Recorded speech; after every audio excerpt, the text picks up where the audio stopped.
Hello and welcome to this tutorial. In this tutorial, I'll be reviewing 4 very basic strategies that can be used to solve a wide range of SAT math problems in algebra in all difficulty levels.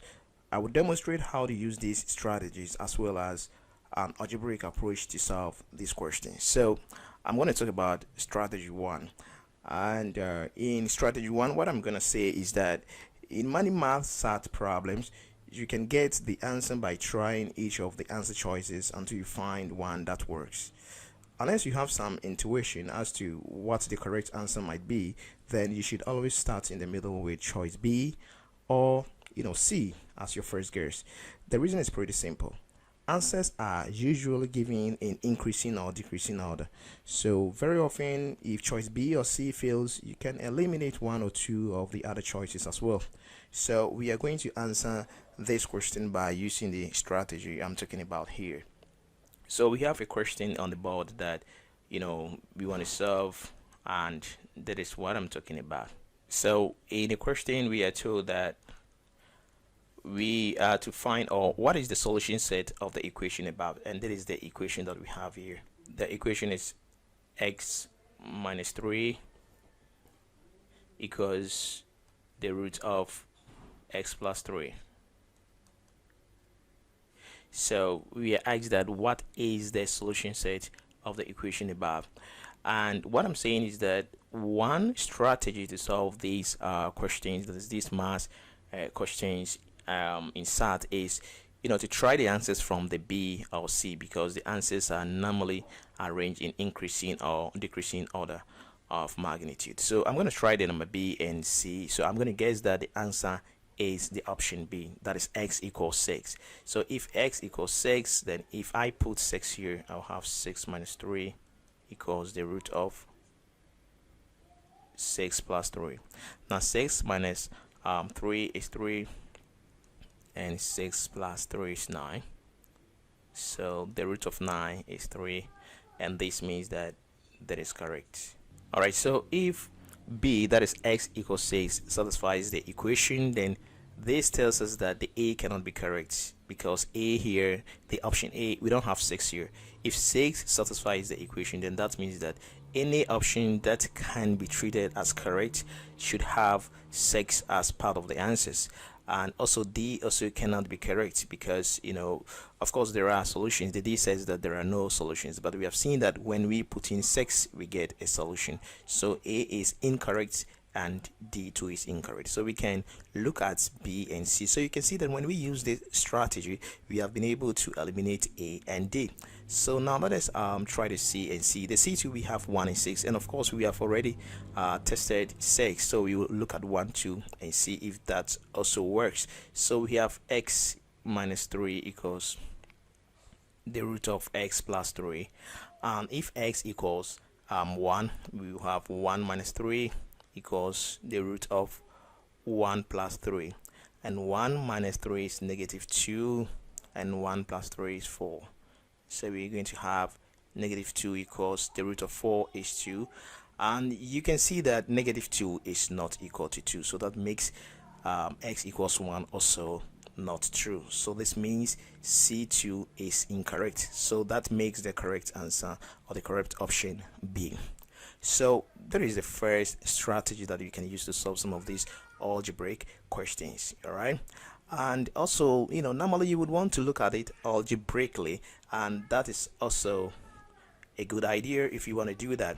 If you have x minus 3 equals x plus 3, then how do we solve this algebraically? First we have to get rid of the square roots. If you want to find the value of x, then that means that you have to group like terms. You have to bring the x together. We have x on the left, we have x on the right, and to bring the x on the right to the left, or the left one to the right, we have to first get rid of the square roots. So when we have a square root, we have to get rid of them, and to do that we have to square both sides of the equation. So we square both sides of equation,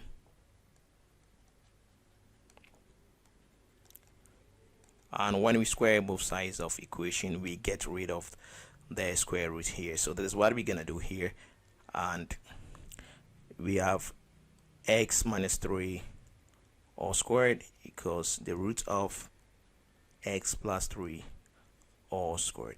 And before we proceed from here, I want to say something here. Most students have problems when they are told that you have to square both sides of the equation. When they have x minus 3 equals the root of x plus 3, and you tell them to square both sides of the equation, some of them will just square x here, square the minus 3, and square the whole of this, but that is wrong. Now what you see here, you are not actually squaring both sides of the equation. You have introduced two squares here, but you are told that you are to square the left side of the equation once. So when you are told to square both sides of the equation, the expression on the left or the right is squared once. So it is the entire expression on the left that is squared once. If you look at what we have here, that is called difference of two squares, because you are actually subtracting two squares. So you have difference of two squares here, and that is not what we're talking about when we say square both sides of the equation. It is the entire expression on the left side that is taken as one that we squared. So when we have this, then we go on from here to expand that. Now when we have x minus 3 to the power 2, that is x minus 3 times x minus 3, and that is equal to, if you have a square root and a square, the roots will cancel the square, so that we have x plus 3. And you expand x minus 3 times x minus 3, so you have x times x, that gives you x squared. Then you have x times negative 3, and that gives you negative 3. And you have negative 3 times x, you have negative 3x. Then you have negative 3 times negative 3, you get positive 9. So you have x plus 3 here. Now one thing I have to also call out to is this expression. Most students have problems evaluating expressions like negative 3x plus 3x and negative 3x minus 3x. Now these two expressions are not the same. You can treat the first one. If you look at the first one here, the sign here is negative and here it is positive. But if you look at the signs here, we have negative and negative.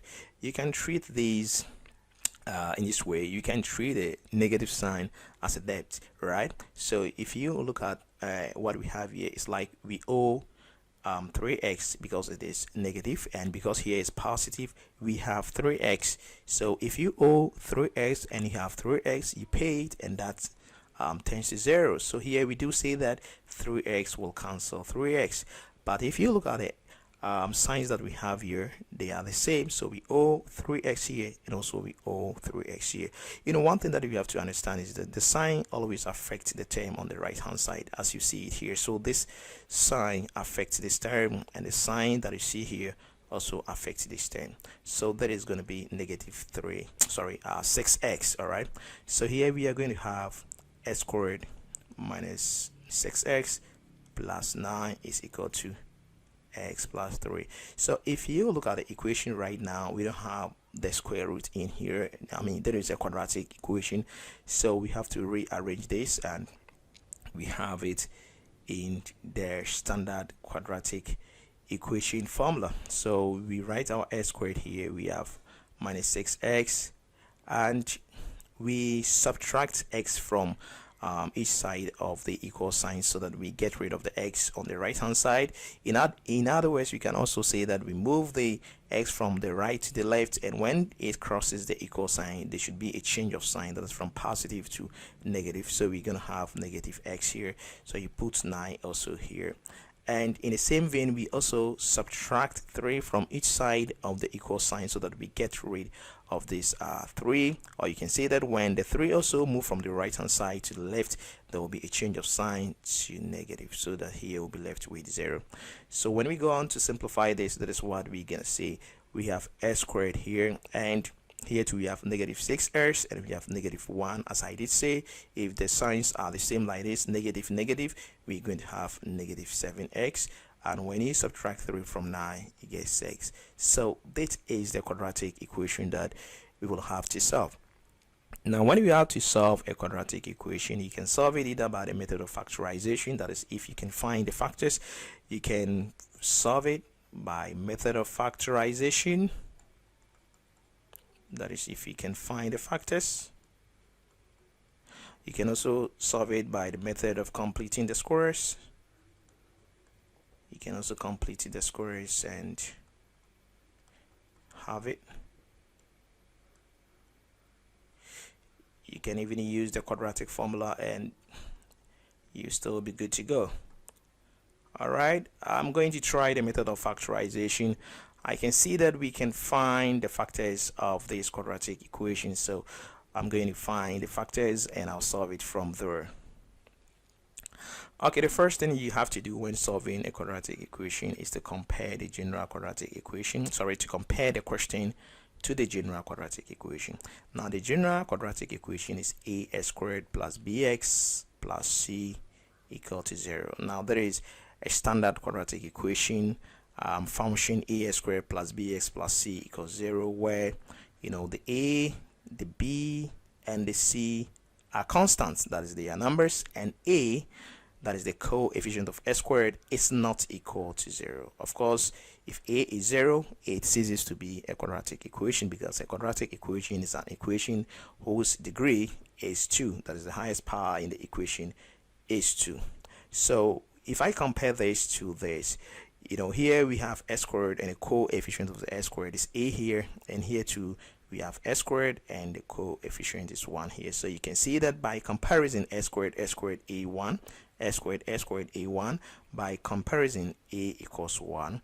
And when you also compare this to that, here we have x, so the coefficient of the x here is b, and the coefficient of the x here is -7. So by comparison to b is equal to -7, and here c stands alone. C is a constant, so c2 is equal to 6. So in solving a quadratic equation by the method of factorization, the first thing you do is to find these three factors. The second step is that you multiply the a by the c. So a times c, then you have ac, and ac is 1 times 6, and that is 6. Then after getting the AC, you find factors of the AC. So I'm going to find factors of 6. But one thing is that every number has two set of factors, and if the number is positive, all the set of factors are positive, or they are all negative. So I'm going to look at the positive factors of 6. So I will divide it this way to look at a pair of factors. Now the first one is that 1 can go into 6 times, so 1 times 6 we get 6, so 1 and 6 are factors of 6. The second one is that 2 and 3, 2 are factors of 6, because 2 goes into 6 3 times, or 3 goes into 6 2 times. So these are the positive factors of 6. In the same vein, when I look at the negative factors of 6, that is what I'm going to get. -1 goes into 6, -6, -1 times -6, I get 6. When you multiply the pair of factors, you get the number back. As you can see here, 1 times 6 is 6, 2 times 3 is 6, -1 times -6 is 6. In the same vein, -2 times -3 is 6. So these are the positive factors of 6, and these are the negative factors of 6. Alright, so you pick any of the pair of factors here, which when you add, you get the b, that is the -7 here. You can see that when you pick 1 and 6, 1 plus 6, you get 7, but here we have -7, so that is incorrect.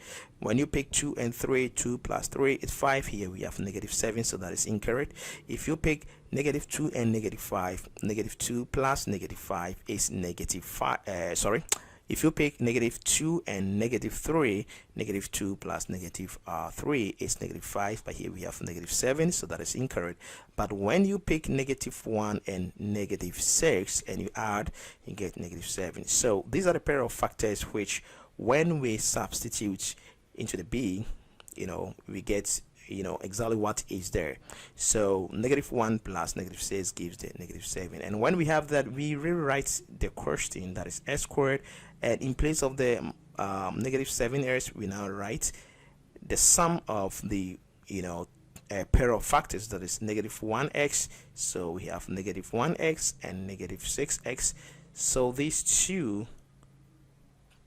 factors now represents the negative 7x. So we now add the plus 6 that we see here. So we add plus 6 here. So plus 6 equals 0.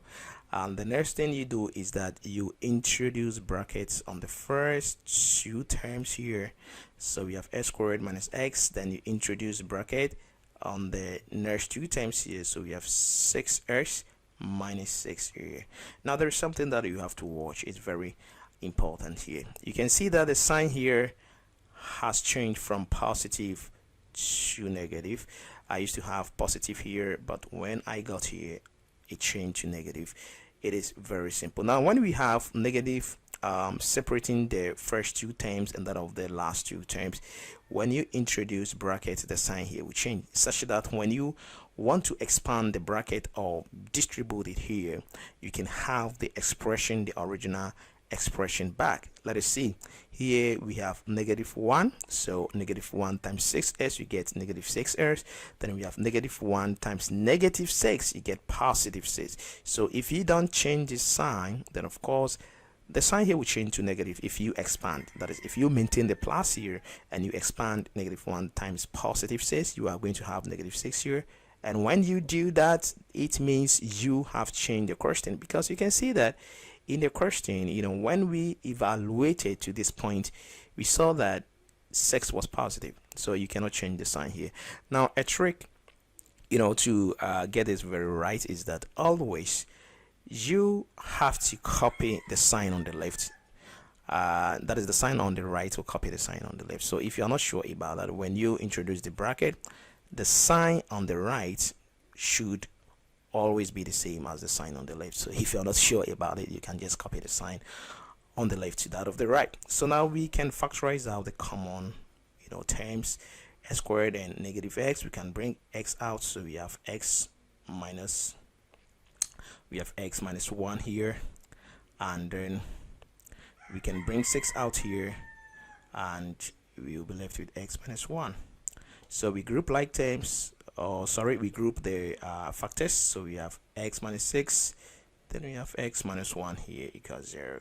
So what does this tell us? This tells us that when we have two numbers, we are told that we have two numbers. One is x minus 6 and one is x minus 1, or we have two terms. When they multiply, we get 0. So what are these numbers? Let me try to explain this using a very simple idea here. Now when I tell you that I have two numbers this way, I don't know them, but when they multiply I get 6. What do you think will be the numbers? I'm sure that you say they are 2 and 3, or you say they are 1 and 6, or you can even say they are 6 out of 5 and 5, because all these numbers multiply. The possibilities are countless, so you can see that all these numbers multiply to get 6. All right, but when I tell you that I have two numbers, when they multiply I get 0,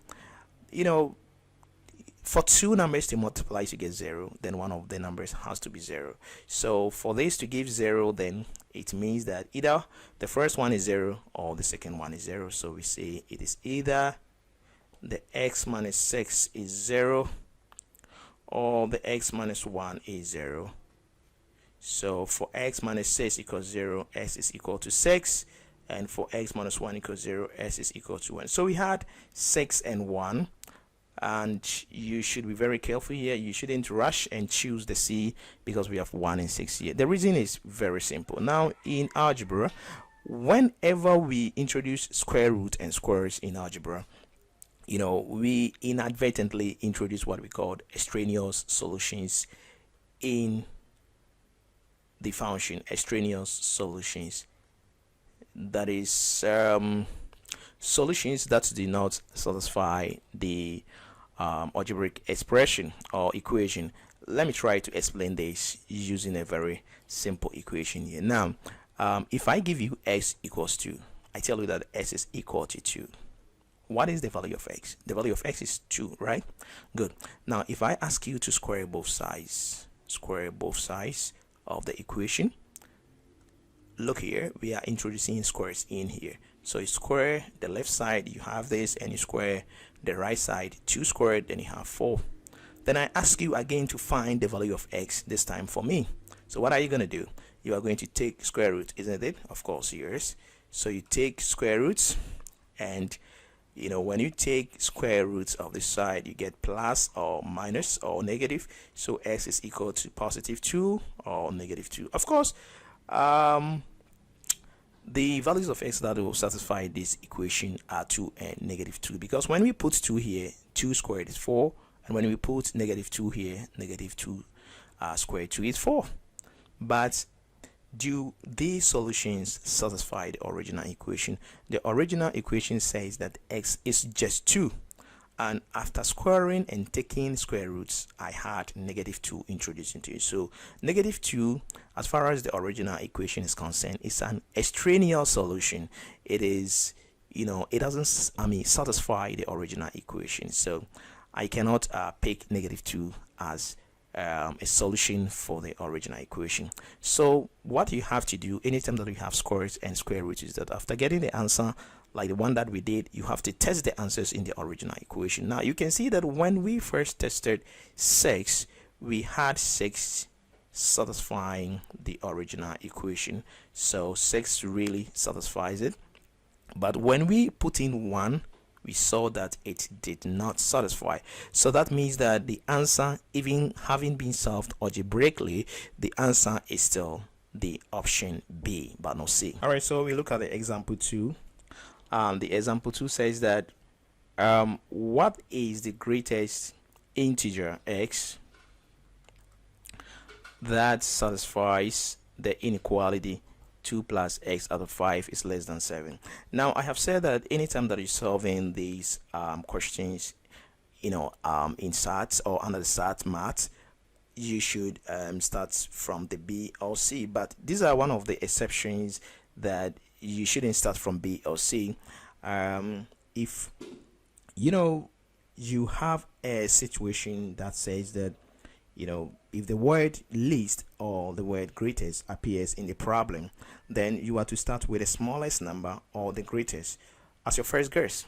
Now the reason why I'm saying this is that if you look at the question, it says that what is the greatest integer x, and of course if you look at the numbers that you have here or the integers that you have here, 25 is the greatest.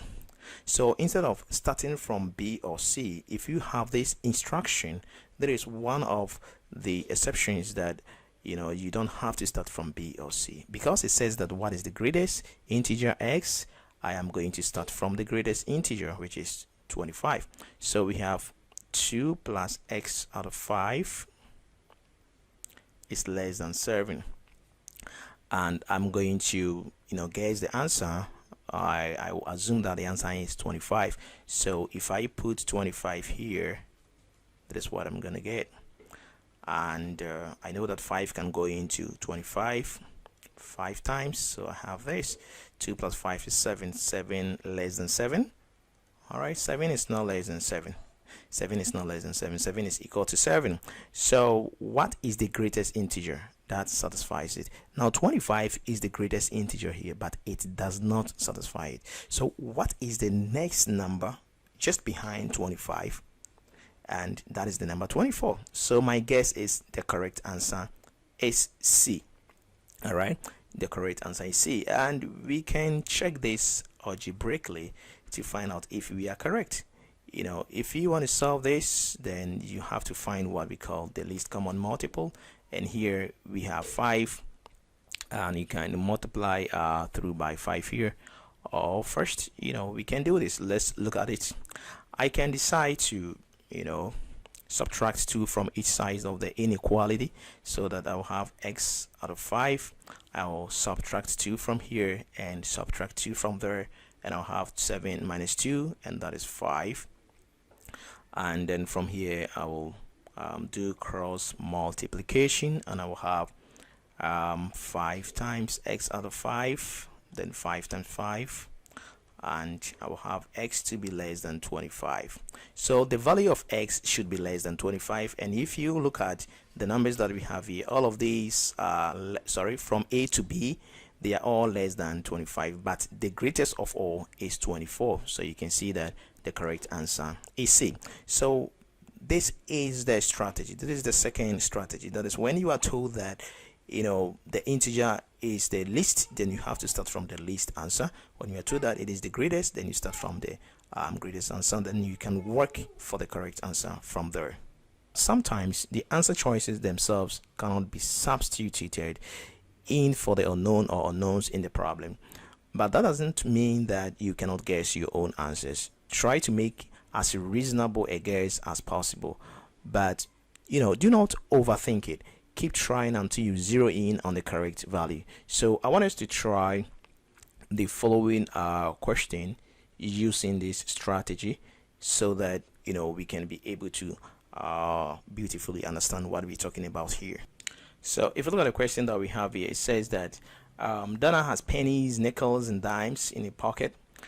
The number of dimes she has is 3 times the number of nickels, and the number of nickels she has is 2 more than the number of pennies. Which of the following could be the total number of coins in Donna's pocket? So let us try to analyze the question that we have here. So it is, I'm just going to make a guess to see if I can get a correct answer here, and after that I will use algebra, or I'll solve it algebraically so that we look at what I should also get.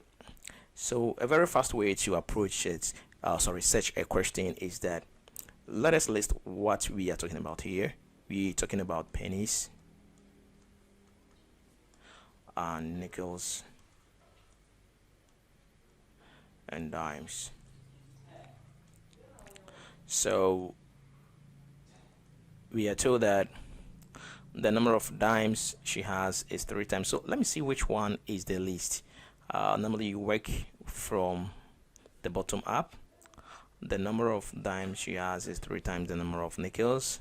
So number of dimes is equal to 3 times the nickels. Okay, and the nickels too is equal to, and the number of nickels she has is 2 more than the number of pennies. So 2 more pennies. And what of the pennies too? We are told, okay, so we don't know the number of pennies, so that is what we are told here. All right, so if you look at this, the item with the least quantity is the pennies, because the pennies, we add 2 to it to get the nickels, and 3 or thrice the nickels gives the dimes here. So that is how I'm going to solve this question. I'm just going to assume any number and see if I can guess the answer correct. Now let me assume that the number of pennies that she has is just 2. Okay, let me pick, say 3. If it is 3, then nickels should be 2 plus 3, which is 5, and dimes should be thrice the nickels, that is 3 times 5 here, and that is 15. We have 15 here, but the question is, what is it?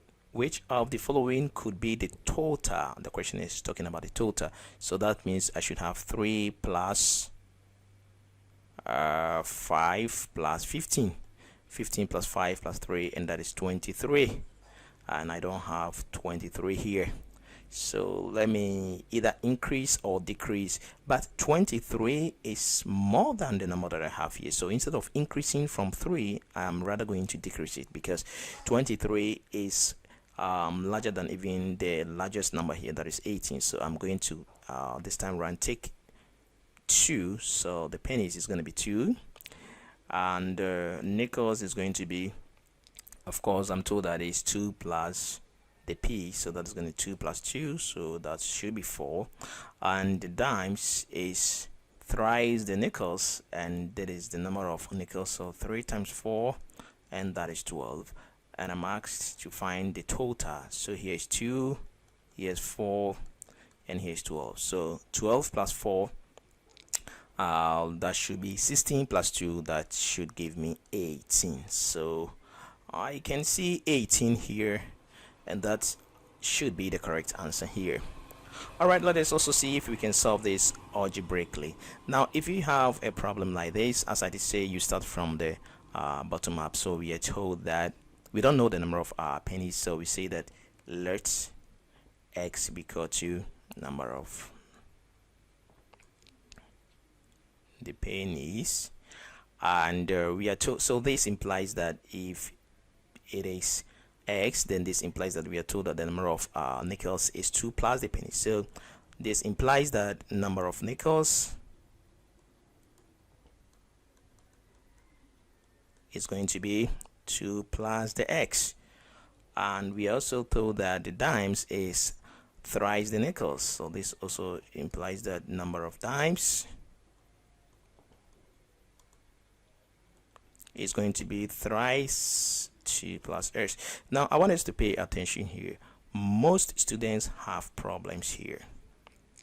You know, when they are told that, example as we do have here, the number of dimes is thrice nickels, and if the nickels is 2 plus x, they normally multiply the 3 by just the 2, but that is incorrect. You know, the whole of the 2 plus x is the number of nickels. So if you are told that the number of dimes is thrice the number of nickels, then you have to multiply the entire expression, that is the 2 plus x, by 3, not just one of the terms. Okay, so these are the number of the items. So let us see the total. Now the first one is x, that is the number of pennies, x here. Then the second one is nickels, we have 2 plus x. The third one is dimes, then we have 3, 2 plus x. Let me distribute the 3 over what I have here, that is the multiplication over the addition, or let me expand this bracket here. So I'm going to get x plus, okay, let me do this, and after that I'll group like terms. So I have 3 times 2, 6, and 3 times x, 3x. So I have x plus x, 2x plus 3x. I have 5x plus 2 plus 6, 8. So that is the total number of items that I have here, where x is a counting number, because you know I said that let x be the number of pennies, so x is a counting number, and counting numbers are numbers that start from 1 to infinity. So that means that x is equal to 1, 2, or 3. So when x equals 1, 5 times 1 is 5 plus 8, I have 13, but there is no 13 here. When x equals 2, I put 2 here. 5 times 2 is 10 plus 8, 18. And of course I have 18 here, and that is an answer. Let me try the 3 here.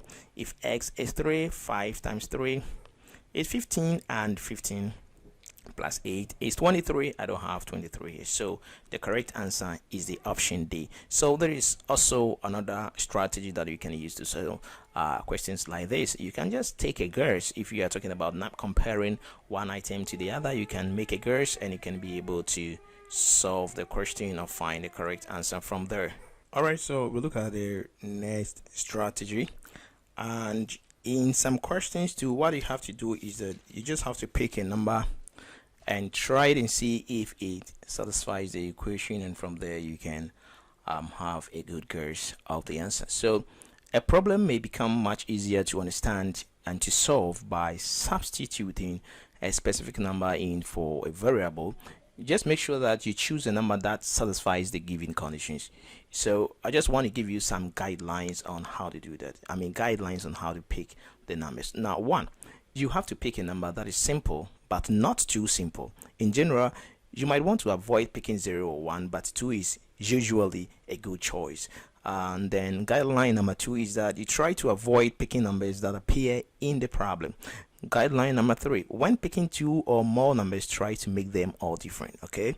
And guideline number 4, most of the time picking numbers only allows you to eliminate answer choices. So do not just choose the first answer choice, that comes out, to the correct answer. If multiple answers come out correct, you need to pick a new number and start again. But you only have to check the answer choices that have not yet been eliminated. And guideline number 5 is that if there are fractions in the question, a good choice, might be the least common denominator, or a multiple of the LCD, that is the least common denominator, or the least common multiple. Now guideline number 6 is that in percent problems, choose the number 100. That is in percentage problems. If the problem involves percentage, you choose the number 100 as your least common denominator or least common multiple. Now, guideline number 7 is that do not pick a negative number as a possible answer to a grading question. That is a waste of time since you cannot grade a negative number.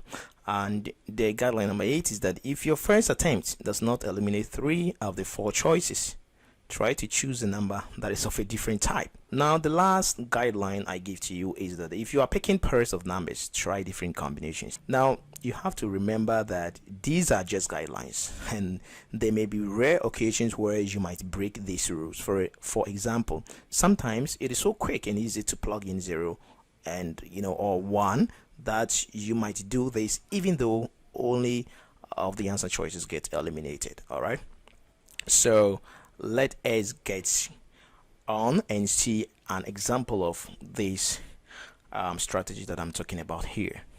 Alright, so let's look at this example and let's apply the strategy that I just talked about. If you look at this question, we have x plus y equals 2 out of 9. X plus y out of x equals 2 out of 9. And we are told that if the equation shown above is true, which of the following must also be true?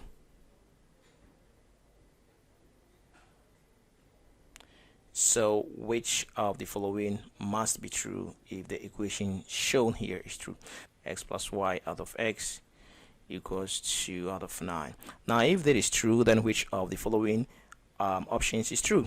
Is it A, B, C, or D? You can solve this, but a very fast way to solve this question, as I said, is to pick any number. Now, if you look at this, we are told that the expression on the left equals the expression on the right. Luckily, if we look down here, the denominator is x, and for this to be equal to this, then of course x should be equal to 9. So I would say that x is equal to 9, and if x is equal to 9, then it means x plus y2 is equal to 2. So x is 9 here. Okay, so how can here be 2? What should be the value of y for the right hand side to be 2? That is the numerator here to be 2. Of course, the value of y here should be equal to -7, because 9 minus 7 or 9 plus -7 gives 2. So this implies that x equals 9 and y equals x equals 9 and y equals -7.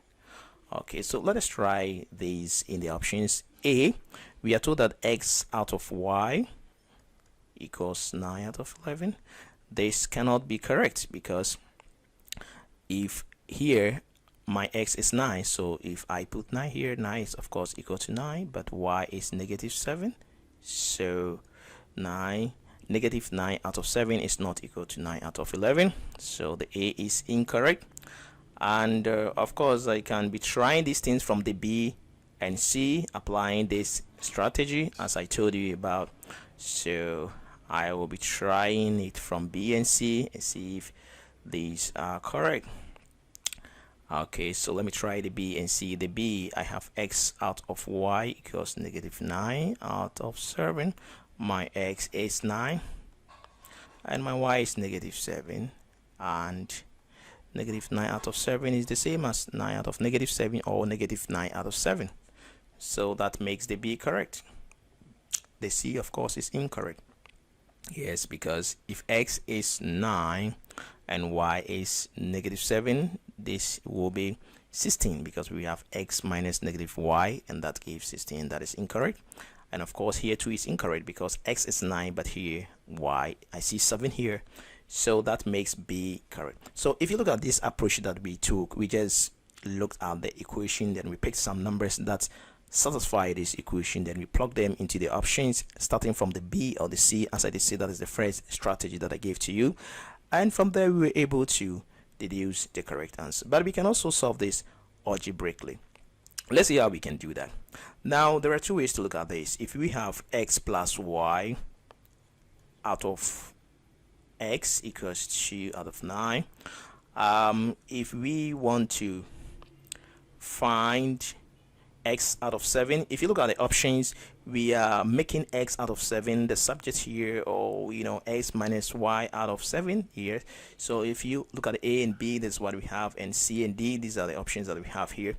Now what I'm going to do is that I'm going to split these terms, I'm going to write x out of x here plus y out of x here equals 2 out of 9. Now, one thing that I've noticed about students is that they can easily add x out of x to y out of x. If you ask them to add, they will tell you that, I have to find the least common multiple. X here, x goes into x1 times x, x here 1 times y. But if you ask these same students to split x plus y out of x, it becomes a problem. Now you see that the numerators that we have here, that is x plus y, shares a common denominator. So if you are going to separate this is the same as x out of x plus y out of y. Sorry, y out of x here. So this will cancel that, and we'll have 1 plus y out of x equals 2 out of 9. Okay, I can see x out of y, and here I have y out of x. So I will leave the y out of x here, and I will subtract 1 from each side of the equal sign, or in other words, I'll move the 1 to the right hand side, and it will change sign. I will have 2 out of 9 minus 1. Okay, and if I subtract 2 out of 9, sorry, 1 from 2 out of 9, what do I get? I know that you know how to subtract 2 out of 9 from 1. What number should you add to get 9 here so that it will be equal to 1? Of course, it is 7. So this will be 7 out of 9. But if you look at this case here, we are subtracting 1 from the 2 out of 9. So that is going to be negative 7 out of 9. So y out of x is equal to negative 7 out of 9. So if that is equal to that, if I reciprocate the terms on the right, or sorry, the left, then I have to do the same thing to the right. So if y out of x equals negative 7 out of 9, then x out of y will be equal to negative 9 out of 7. Okay, so x out of y equals negative 9 out of 7, and this is correct. So you can see that the B is correct. Another way to solve this algebraically is also to cross multiply. So if we have something like this, x plus y out of x equals 2 out of 9, we can do cross multiplication from here. So we can multiply x by 2 and 9 by x plus y. So we are going to have 9 times x plus y. Then we have 2 times x, 2x. Okay, so we expand the bracket, or we distribute the multiplication over the addition. So we have 9 times x, 9x, 9 times y, 9y, and we have 2x here. All right, so the next thing we do is we group like terms by subtracting 9x from both sides of the equal sign. So here we are going to get negative 7x, because if we subtract 9x from here, and we subtract 9x from here, then we subtract 9x from here, so this will cancel that, and when we evaluate this, we get negative 7x here.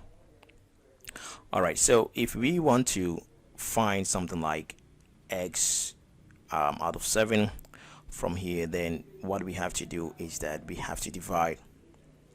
First, we divide by y here, because we want to find x out of y. So we divide by y here, and we have this. So we are going to have 9 equals negative 7x out of y. Then from here, we also divide by negative 7 here. So we divide by negative 7 and negative 7. So we have 9 out of negative 7, or negative 9 out of 7, to be equal to x out of y, as we had earlier on. So we could have just divided by negative 7y. That is what we call cross division, as we did cross multiplication here. So we can see that x out of y equals negative 9 out of 7. So that is another way that you can solve this algebraically. So we want to try these examples from example 5. That is what we have here. So how can we solve this question? And it says that if 3z equals y minus 5 out of 2, and z equals 5, what is the value of y? Okay, I'm going to start to solve this by considering the options B and C. I'm just going to guess the value of y here. If I look at this, if I guess that the value of y is 25 and I put 25 here, 25 minus 5 is 20, and 20 divided by 2 is 10, and z here is 5, 3 times 5 is 15. 15 is not equal to 10, and of course I'm not going to pick the C, because if I pick C here, 30 minus 5 is 25, I'm going to get a decimal here, and that is not equal to 15. So the correct answer is 35 as I see it here. If I test 35 here, I have 3z equals y minus 5 out of 2, and I'm told that z equals 5. So if z equals 5, then 3 times 5 is 15, so 15 is equal to what?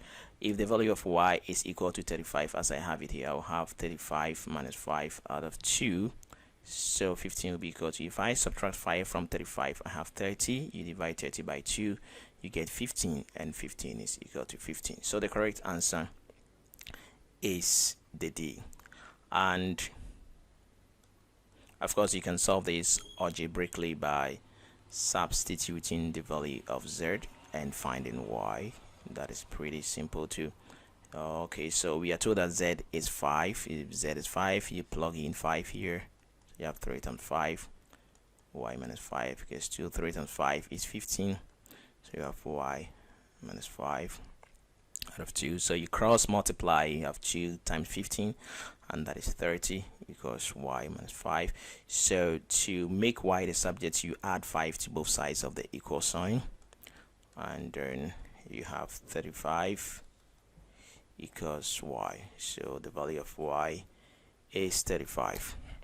All right, let's look at another example.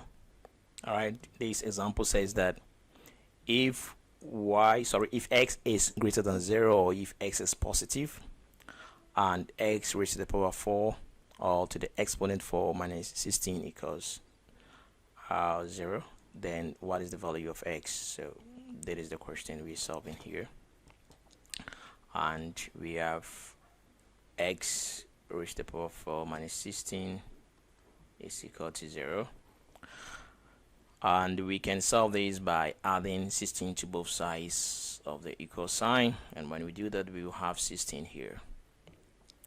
Okay, so that is indices, so we can make sure that we have the same powers on both sides of the equal sign, because we can write 16 as 2 raised to the power 4 or 2 raised to the exponent 4, and of course the value of 16, the value of x is going to be 2 here. Okay, so here we don't have any options here, and of course if you put x can be -2 or 2, but we are told explicitly that x is greater than 0, that is x is positive, so the correct answer is just 2, so x is 2 here. That is pretty simple. Alright, so let's look at our next example, that is example 7, and it says that if 5x out of y equals 10, then what is the value of 8y out of x? So how are we going to solve this question? So this one too is pretty simple. It should be a very simple question. So we have to look at this. We have to pick a number and plug it in here. What should be the values of x and y? Well, let me see that. What should be the minimum values of x and y for this equation to be correct? The only way that here can be 10, if here is y and I have just 10 here, then 10 is the same as 10 out of 1, so that means y is 1 here, and for this to be 10, x has to be 2.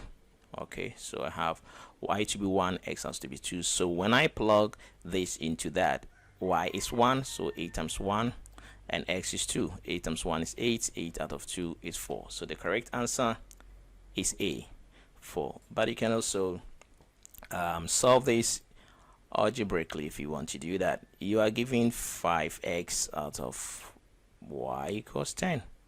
So how do you find 8y? Okay, to do that, let me see this. I will first reciprocate the terms here because I have y on top there, so I'll have y out of 5x here, and here's going to be 1 out of 10. Then I multiply both sides by 8, so times 8, I'll have 8y out of 5x times 8, I will have 8 out of 10. All right, and I can simplify what is on the right hand side. 2 into 8, 4, and 2 into 10, I have 5 here, and I don't have 5 down here, so the 5 must leave, so I have to multiply each side of the equation by 5. So 8y out of 5x, this times 5, and here too 4 out of 5 times 5, so 5 will cancel out 5 and 5 will cancel out 5. So this implies that 8y out of x is equal to 4. So there is another way that you can solve it. If you don't want to guess the numbers and put them in, you can also solve them algebraically and you get the correct answer. So we look at the next example. Alright, so there is our next example, that is example 8, and it says that the cost of 5 scarves is $D. At this rate, what is the cost in dollars of 45 scarves? So this one too, I'm just going to guess. I'm going to pick any number. I am told that 5 scarves cost $D. So what I want to do here is that I want to find the unit cost of a scarf. So I'm just going to pick any number. You see, when you have these variables, you can just pick any number and plug in and see if it satisfies the expression that we have here, any of the options here. Let me assume that, because I'm going to pick a number that 5 can divide exactly. So let me assume that 5 scarves cost $10. Let me assume that it costs $10. If it costs $10, then this implies that one scarf costs $2. All right, so that is the unit price, but don't get confused here. I am saying the 5 scarves cost $10, so that means D is equal to 10 here. Okay, the value of D is equal to 10 here. Okay, so how much is 45 scarves? Now, 45 scarves, the unit price of a scarf is $2. So for 45, it is times 2, and that is $90. Okay, so 45 will be equal to $90, but the value of D here is 10. If I say start from here, okay, if I look at this, I can start from the middle and check it from here, the B and C. The value of D is 10. So when I put B, D out of 45, 10 out of 45, of course I don't get 90. No. C, 45 out of D, that is 10. No, that is not also equal to 90. Let me check the D. 9 times 10, that is 90. The A2, 9 times 10 out of 5, no, that is not also equal to 90. So this makes the correct answer D. So the correct answer is D, that is 9D. Now you can also solve this using ratio.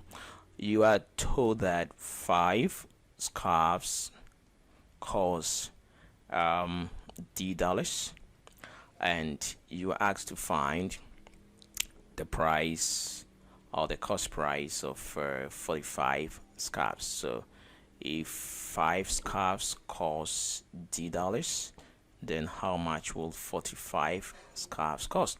So if 5 scarves cost $D, then 45 scarves will cost more. So we say if more, let's divide. So we are going to have 45 divided by 5 times D, and of course 5 into 45 is 9, and we will have 9D. So that is one way that you can also solve it. You can use ratio to also solve this question, and you will get it right, and you have 9D there. So we look at example 9. All right, so that is example 9. And example 9 says that Bill has cows, pigs, and chickens on his farm. The number of chickens he has is 4 times the number of pigs, and the number of pigs he has is 3 more than the number of cows. Which of the following could be the total number of these animals? You solved the like of this question, so you know that it's pretty simple. So we're talking about cows. So we're talking about cows and pigs, and then chickens here. Okay, and first we are told that the number of chickens he has is 4 times the number of pigs, and the number of pigs he has is 3 more than the number of cows. So if you look at it, the base number or item that we have to talk about is cows. First, we are told that the number of pigs he has is 3 more than the number of cows. So pigs is equal to 3 more the number of cows. So when you are told it is more, you add less, you subtract. So it's 3 more the number of cows. Okay, have I talked about the number of cows here? No. So let me assume that the number of cows here, we have 2 cows here. Let me assume that we have 2 cows. The number of cows is 2. So if the number of cows is 2 here, then the number of pigs will be 3 plus 2. And we also told that the number of chickens he has is 4 times. So 3 plus 2 is 5. Is 4 times 5 is 20. And we asked the total. So the total is going to be 2 plus 5 plus 20. And that should give us 27. We have 27 here. What if we had said or chosen 3, the number of cows to be 3? That will make here the number of pigs to be 6, and 4 6 24. So 24 plus 6 is 30, and plus 3 is 33, which is not in the answer, which is very large, a very large number. So the total number of animals on Bill's farm, of course, is 27, and that is B. We can also solve this algebraically if we have to. So we say let the number of cows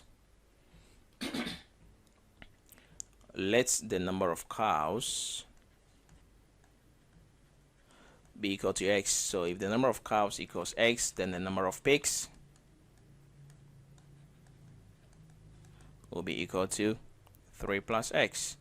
If the number of pigs equals 3 plus s, and the number of chickens here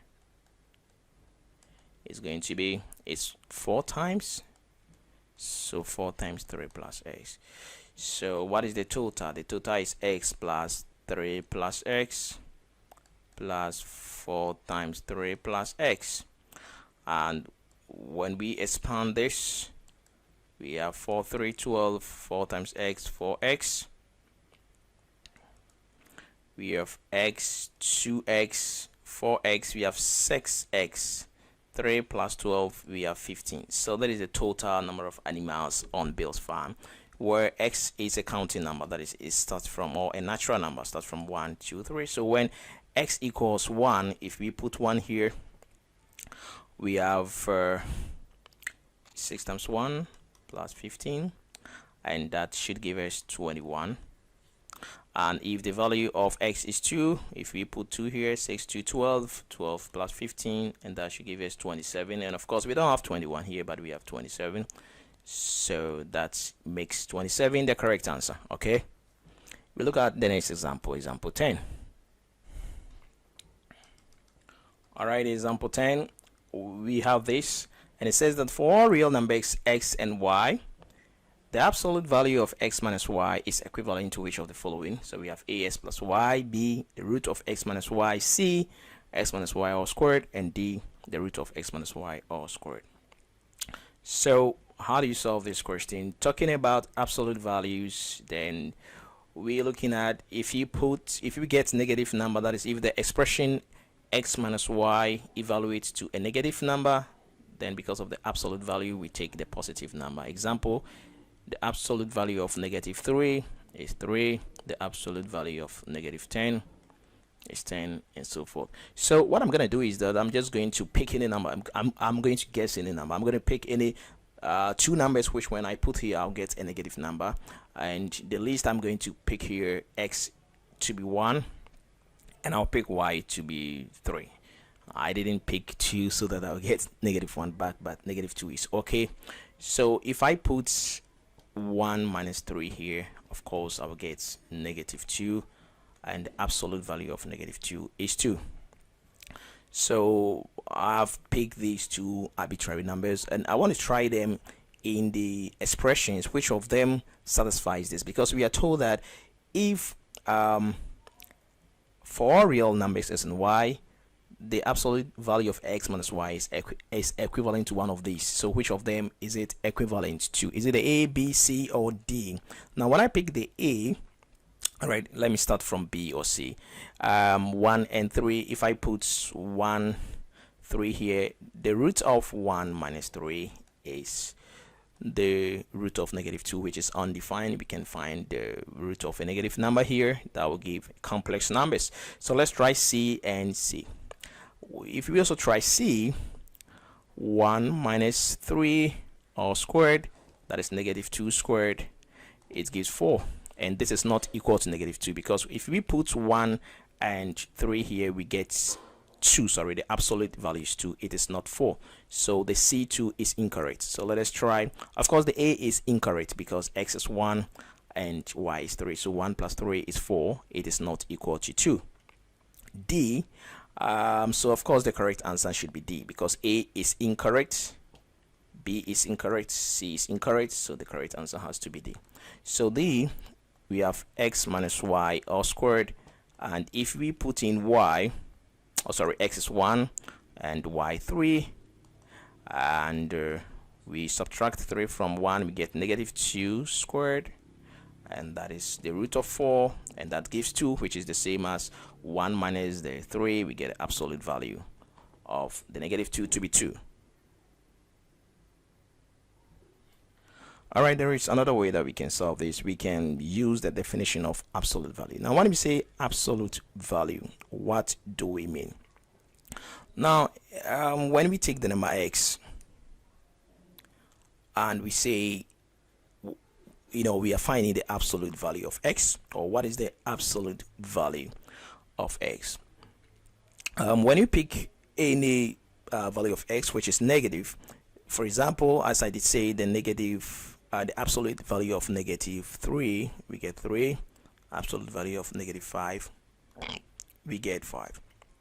So how can we turn a negative number to a positive? So and if you remember, to turn a negative number to a positive, whenever you square a negative number, you get a positive number. So the absolute value works this way. How can a negative number turn to positive? Unless of course you square the negative number. So for example, if I have -5, how did it turn to +5? I have to square the -5. But when I square it, it doesn't turn to +5. It turns to positive something. The number is now bigger. So how do I get a +5 back? To get it back, I have to take the square root again. So if I square it, I have to take the square root again so that I get a 5 back. So if I square this, I kind of change the sign from negative to positive, but I have increased the value, so I have to take the square root again. So what I'm saying is that the absolute value is equal to the roots. The absolute value of x is equal to the root of x squared. So if that is true, then if I subtract y from this, then in the same vein, I have to do the same here, x minus y all squared. So this is equivalent to the D. As you can see here, it is equivalent to the D. So you can also apply the definition of absolute value to find the correct answer. Now we go into example 11.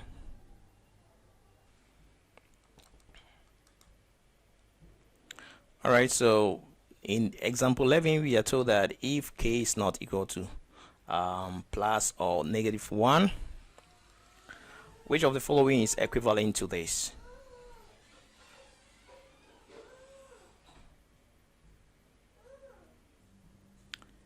So from the question, we are told that the value of k cannot be 1, it cannot be -1, and of course that is true. It cannot be 1 because if it becomes 1 or -1, it will make one of these undefined, and of course it will make the entire function undefined because we have 1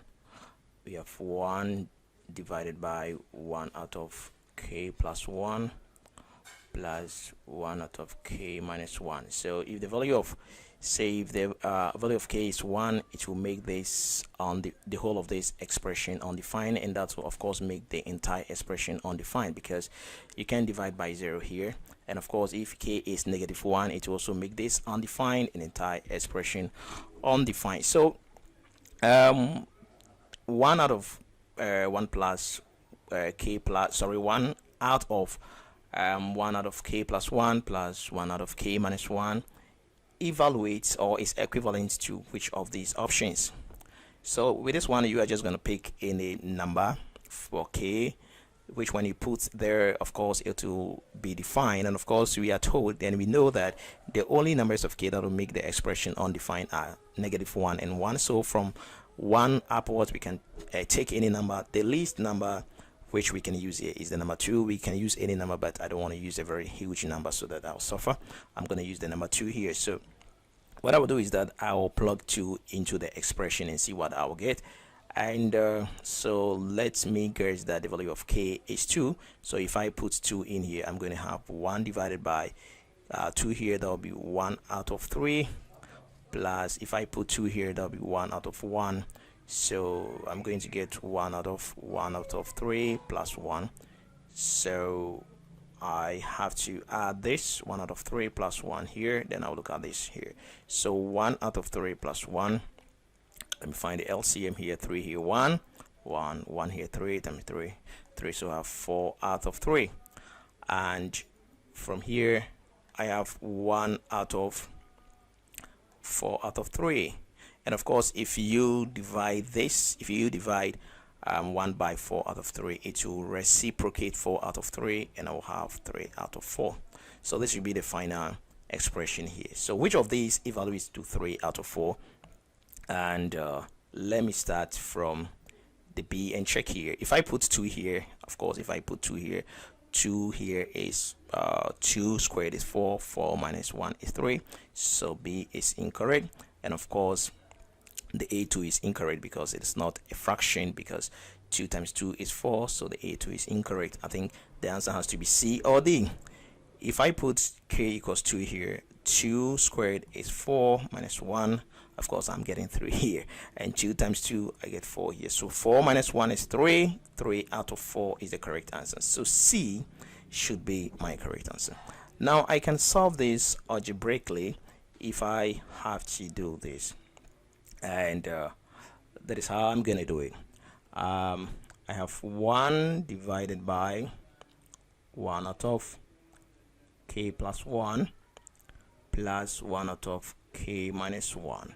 So this can be written as 1 divided by the whole of it. So I'm going to look at the denominator first. So let me write the denominator in another ink. So that is 1 out of k plus 1 plus 1 out of k minus 1. So that is the denominator. So I have 1 divided by, and with this, if I'm adding, I'm going to find what we call the LCM here. So the LCM is going to be k plus 1, then k minus 1. So k plus 1 into this, I have k minus 1 times 1, I have k minus 1, plus k minus 1 here, I have k plus 1 times this, I have k plus 1. Okay, so that is how it's going to be. Okay, so I'm going to have 1 divided by, and let me simplify this here. -1 will cancel +1, so I have 2k divided by, and this expression here I have k plus 1, and there is difference of 2 squares. If you expand this, you are going to get k squared minus 1, because k times k is k squared, k times -1 is negative k, and 1 times k is positive k, and 1 times negative 1 is negative 1. So this will cancel that, and you have this. And we change the division to multiplication, and we reciprocate the term here, so we're gonna have k squared minus 1 out of 2k, and the final answer will be k squared minus 1 2k, and of course that is the C. So that is the correct answer if you have to solve this algebraically. Now we look at the last example, and the algebra here under the SAT mathematics. The number 12 says that in the real numbers, what is the solution of the equation 4 raised to the power x plus 2 equals 8 raised to the power 2x minus 1? So we are going to try these examples, and I'm going to start from the B. If you look at this, it has been arranged in increasing order. Negative 7 out of 4, and we have negative 1 out of 4, 3 out of 4, and 7 out of 4. So I'm going to try the B and C. If I put x equals negative 1 out of 4, what do I have here? Here I'm going to have, if I put negative 1 out of 4 here, that is plus 2, I'll find LCM for 4 into 4, 1 times negative 1. 1 into 4, 4 times 2, 8, so I have 7 out of 4 here. And if I put negative 1 out of 4 here, I'm going to have 2 times negative 1 out of 4 minus 1. So 2 here 1, 2 here 2, I'll have negative half minus 1, and that should be equal to negative 3 out of 2. Alright, so I have 4 raised to the power 7 out of 4 here, and 8 raised to the power negative 3 out of 2. So let me resolve these to the same base here. That is 2 raised to the power 2 times 7 out of 4, and that is 2 raised to the power 3 times negative 3 out of 2.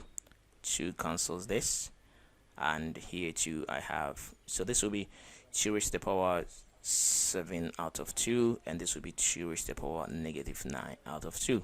So the two sides are not the same, so this is not true. So B is not true, and if B is not true, then of course A2 cannot be right. Okay, if B is not true, it could be that the number should be less, or it should be more. So let us try the C and see. If C is not true, and then we can be sure that we have either D as the correct answer, because here the negative 1 out of 4 does not satisfy the equation. So is it a number that is less than this, or is it a number that is greater than this? Let's take the C and try it and see. At times it is better to even solve this algebraically, because this will have been a little bit faster. So let's look at these two here. We have 4 raised to the power x plus 2 equals 8 raised to the power 2x minus 1, and if x is equal to 3 out of 4, we have 3 out of 4 plus 2 here. I'm looking at the exponents only, so when I add this, 4 here 1, 3, 1 here 4, 2, 8, I have 11 out of 4, so I have 4 raised to the power 11 out of 4, and here 2, I'm going to get 2 times 3 out of 4 minus 1, 2 here 1, 2 here 2, so I have 3 out of 2 minus 1, and that is 1.5, so I'm going to get half here. Okay, so this is going to be 8 raised to the power half. Okay, here, so I have, here is going to be 2 raised to the power 2 times 11 out of 4. Is this equal to 2 raised to the power 3 times 1 out of 2? Of course, the two are not the same, because 2 here 1, 2 here 2, the two are not the same. So the C2 is incorrect. Okay, so let me check the D. The correct answer should be the D. So we look at 4 raised to the power x plus 2 again, and we have 8 raised to the power 2x minus 1. And when we check the powers here, when x equals 7 out of 4, we are going to get 7 out of 4 plus 2, and we find LCM. This is going to be 4 here 1, so 7, 1 here 4, 2, 8, and you have 7 plus 8, 15 out of 4. So we have in 4 raised to the power 15 out of 4 here. Okay, and we have 2x minus 1. So here we have 4 raised to the power 15 out of 4, and that is going to be 2 raised to the power 2 times 15 out of 4. So 2 here, 1, 2 here, 2. So we have 2 raised to the power 15 out of 2. Now we look at the next one, that is 8 raised to the power 2x minus 1. And we check the power here. So we're saying that x equals 7 out of 4. So we're going to have 2 times 7 out of 4 minus 1. So 2 here 1, 2 here 2, and we have 7 out of 2 minus 1. We find LCM here, 2, 2 here 1, 7, 1, 1 here 2 times 2, we have 5 out of 2.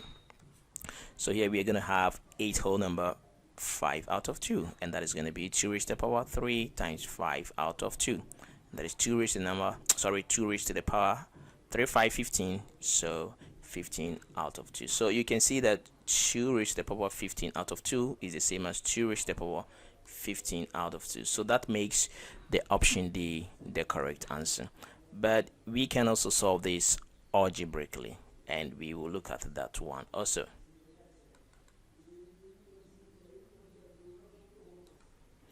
Alright, to solve this algebraically, that is how.